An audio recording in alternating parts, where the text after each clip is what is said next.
Just 2 short years ago, all eyes were fixed on Retro Studios, an upstart Texas developer granted the responsibility of bringing Metroid, Nintendo's beloved sci-fi franchise, to the GameCube. Through a unique control scheme and an incredible level of immersion, Retro managed to bring everything that was great about the Metroid franchise to its first 3D iteration, making the original Metroid Prime one of the best games in the series. 2 years later, Retro has managed to do it again, keeping what was great about the first Metroid Prime and making subtle refinements to bring you the sequel, Metroid Prime 2 Echoes.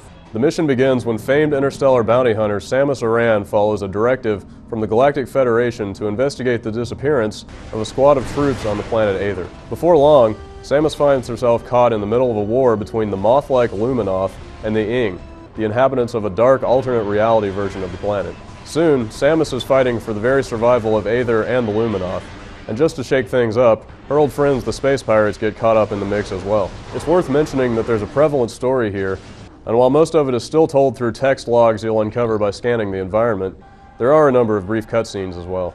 Retro has done an outstanding job of realizing the opposing light and dark worlds of the planet Aether. The light world is full of rich, organic environments, from arid deserts and rain-soaked marshes to a stunning futuristic fortress in the mountains. The dark world is a hellish mirror image, resembling the layout of the light world but twisted and distorted. You'll travel between the two worlds via numerous portals. Early on, the dark world proves to be caustic to Samus, damaging her and forcing her to take refuge in small pockets of light energy while she recovers. From a gameplay standpoint, Metroid Prime 2 Echoes is nearly identical to its predecessor. You see the world once again from the eyes of Samus, pulling back to a third-person view when she rolls up into the Morph Ball. The controls are the same too, which is certainly a good thing since they worked so well in the first place. You'll scan the environment and enemies for clues, and you'll also find 2 new visors, the Dark Visor and the Echo Visor. While you still have your missiles and trusty Charge Beam, the Ice Beam and the Wave Beam you've come to trust have been replaced with the Light and Dark Beams, which come in handy in combat and puzzle solving. A few Metroid series staples return as well, such as the Morph Ball, Spider Ball, Grapple Beam, and the Screw Attack. Of course, this all adds up to another extremely rich experience, exploring beautiful environments, finding new equipment, solving puzzles, and unearthing the secrets of this bizarre and divided world. Every piece of equipment you gain solves one puzzle, but gives you access to more you can't quite solve yet, staying true to the classic Metroid gameplay. The puzzles are as tough as they've ever been, but fortunately the hint system is back. If you're a purist, however, you'll appreciate the fact that the hints can be disabled.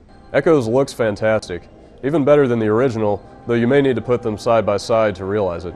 There are more lighting effects and greater geometric detail in the world, and the artistic design easily matches up to the technology.